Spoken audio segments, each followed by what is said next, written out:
Good afternoon, ladies and gentlemen of YouTube. Lloyd's Welding here. Picked up this bush hog the other day. I was looking for a used one. All the used ones that were in decent shape, they wanted $800-900 for, and any one that was $300 or $400 needed so much work that by the time you put all the money into it, it was going to be $800 or $900. So what I did was I started looking around and I found what they call Titan implements. It's got this is a 5-foot cut.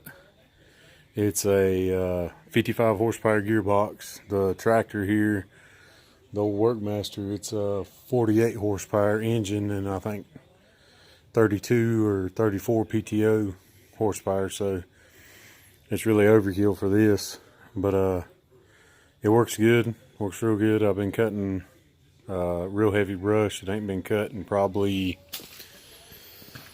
I don't know, I want to say 6 years.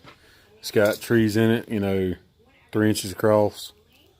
Whatever this thing would run over, it chopped it up. But so far so good. Adjusted my height. I think right now I'm cutting about 6 to 8 inches above the ground, so it's doing real good. I like it. Questions, comments, concerns? Like, comment, subscribe. Appreciate it.